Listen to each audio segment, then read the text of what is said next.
Sag, I'm so excited for your season. Honest to goodness, I just like when I was getting ready to do your reading, I was like, it's gonna be a rave, it's gonna be chaos. I don't even know what's gonna happen. I gotta look at all the planets for it, but I'm so excited for your season. The grid behind me that we're gonna talk about, and this is our new moon reading for the Scorpio new moon that we have at 20 degrees of Scorpio, which is happening for the grid behind me, which is a Sagittarius rising grid in the 12th house of soul purpose, healings, closures, and coming home. But the vibrations of all of my readings can be enjoyed by a Sagittarius sun as well as a Sagittarius moon. But the astrology behind me, I'm just going to offer some validation for y'all. And this is exciting stuff. For Sag risings, you might be absolutely exhausted right now. Absolutely exhausted. Whenever the sun is transiting, even sometimes when the moon is transiting your 12th house, you're just sleepy tired and you don't want to be around people. You're kind of looking at a life review, if you will, and saying like, what is it that I started around this time last year? How am I going with it? What do I have to trash? What do I have to trim the fat off of? What is working? What isn't working? And it's in a way where it's bigger than you. We have Lilith over here just kind of chugging in your legacy, public life, and career house. I have a whole video on my interpretation and introduction to Lilith. I'm covered in paint. You cannot miss that.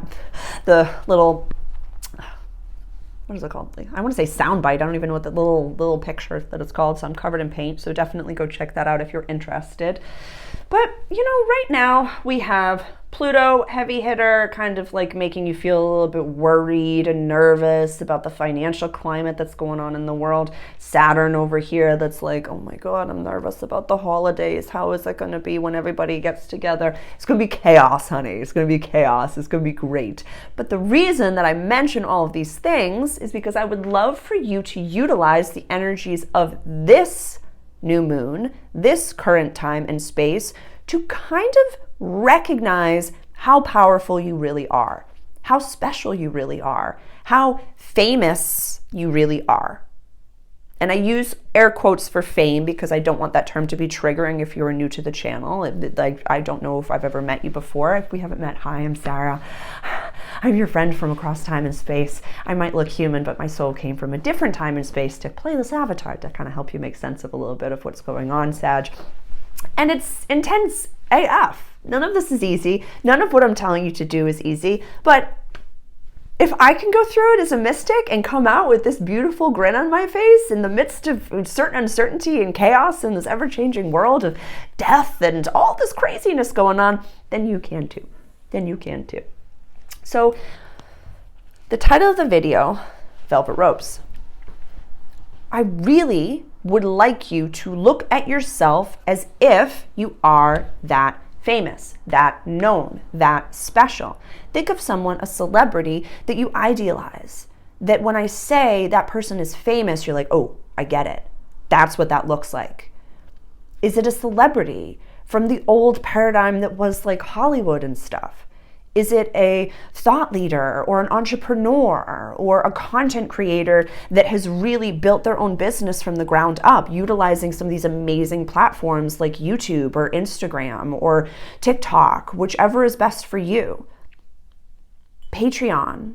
You can monetize your brand, for lack of a better term, in ways that have never been done before. And it's authentic. When you actually want to perform, when you actually want to change things, when you actually want to help and do things, that vibe shines through. You can tell when someone's not authentic nowadays. And for the light workers, you can tell when someone's kind of like, did they sell a portion of their soul for their fame and fortune? Yeah, they did. Yeah, and you don't have to. You're not going to go down that road. So I'm excited for you. Saturn, I'll offer just a little bit of warnings or some understanding as to like what could possibly come. Saturn is now direct. We still have Neptune over here in Pisces, and the North Node is in your house of creativity, play, romance, childlike spirits, kiddos, if you want those. So with the South Node over here in community friendships and wishes for the future, I just don't want us to get caught up by the old friend group. I think we talked about that last time, Sag. We did. We talked about that a few moons ago. We did. It was during eclipse time, because the new moon eclipse was in this house, and then the full moon eclipse was in your house of everyday life and practical service.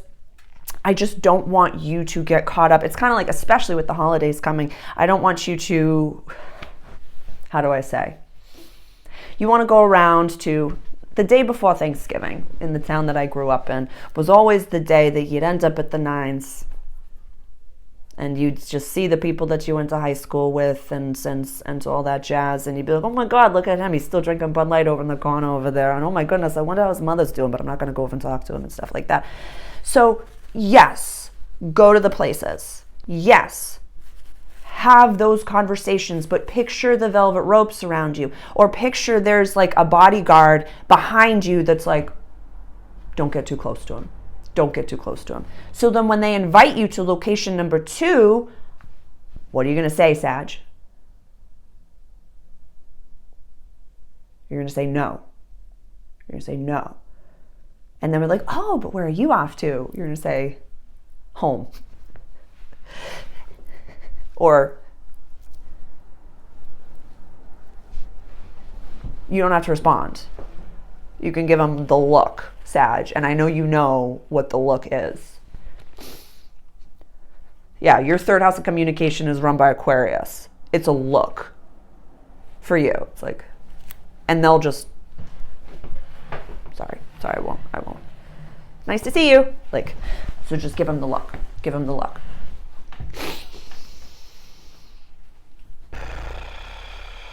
Don't let any sort of money, anything or others hit your ego.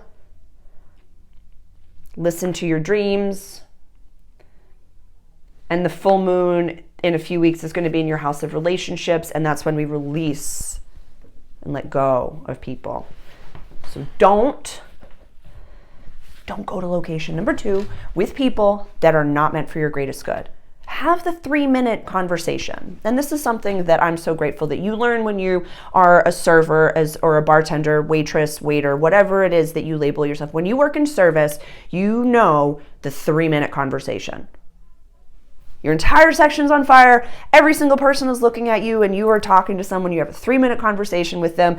You tell a little bit of a story and it's like very raconteur. It's very like, oh yeah. And then you lead them down this weird little corridor and then you give them the whole little thing of the bump and then here's where the laugh is and then everyone's here and everyone feels great and then you walk away while they're still laughing.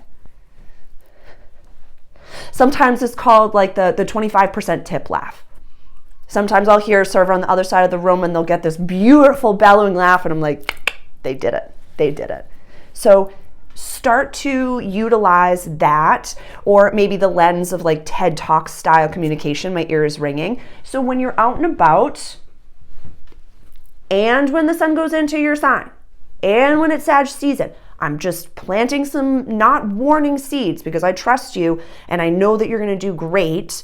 Just don't go to location number 2 with people that are not meant to be in your inner circle life. Don't do it. You're better than that. You're better than that. You're better than that. Venus is in Libra and you're very balanced when it comes to your community. Let me rephrase, you're very forgiving when it comes to your community, Sag. But right now, show up, go to the place, have the chit chats, have the 3-minute conversation, make them laugh, and then get out of there and go with your important people and go have a bonfire at home with those people that nobody has access to and nobody needs to know what happens. And you're not worried about people taking pictures of you when you passed out. Still have your fun. But watch your back. Because when you're with the right people, you don't have to. I love you.